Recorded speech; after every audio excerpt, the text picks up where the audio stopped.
Your lines have to be tighter than your jeans. I was expecting my first child. I was told, but you have to come back in shape quickly. Newsrooms are full of predators.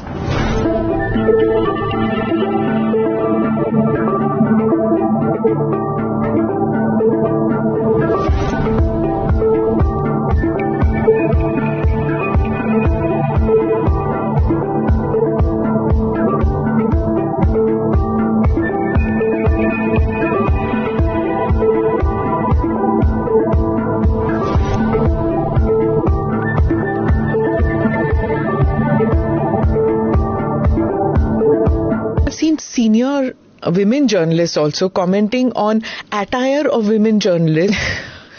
And it's hurtful. It is. And women get it more. I'm sure you have also, ऐसे वाले earrings पहन के आ गए, ऐसे वाले कपड़े पहन के आ गए, jacket क्यों नहीं पहना, Indian clothes क्यों पहना, बिंदी क्यों नहीं पहनी, बिंदी क्यों पहना. These are what? Please listen to the content. No, they're not listening to content. It's how you're attired. A lot of these rules apply only to women. We are supposed to look a certain way. We are supposed to, if we are too soft and smile too much, then we are diffident. If we are too aggressive, then we are rude.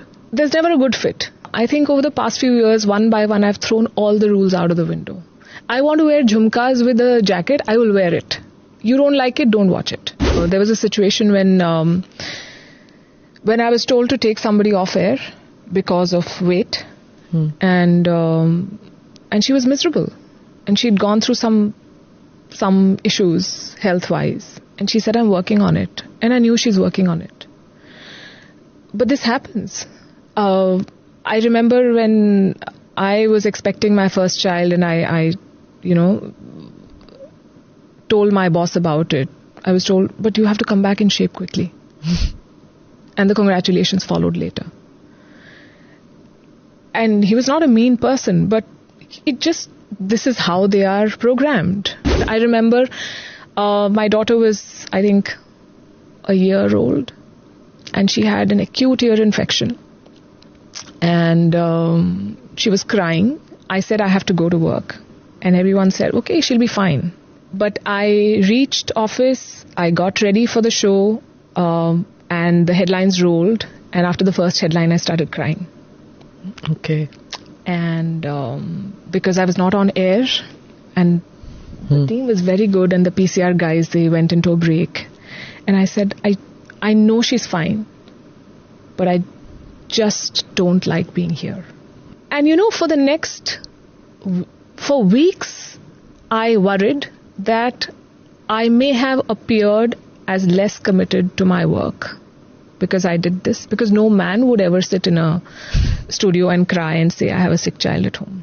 People who do karobar are promoted faster. I don't do it.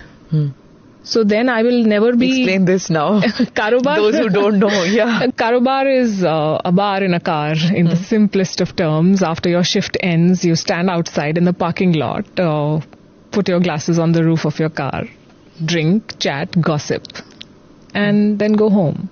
It is unsafe because a lot of people are drinking and driving. And it happens, it's part of the newsroom culture, I believe. And it's a great place to bond. I have never done it in 2 decades. And there was a time when I felt that I'm not going to that smoking room and I'm not doing karobar. I'm being left out everywhere. You remember the Me Too movement and all. You think that men have learned after that these are the boundaries you don't... I don't think so. No? I don't think so. And Me Too is we in the media tell everyone else how to conduct themselves. This is what the society should be like. This is how judges should be selected. This is how netas should be. We hold truth to power, but we don't face our own truths. Newsrooms are full of predators, and some of those who were let go of are back in positions of power, are being legitimized in more ways than one. And what are we doing about it? You walked out at one point of time. I'm not going to mention names, but I think many people know. You walked out when you couldn't take that a person who was labeled a predator.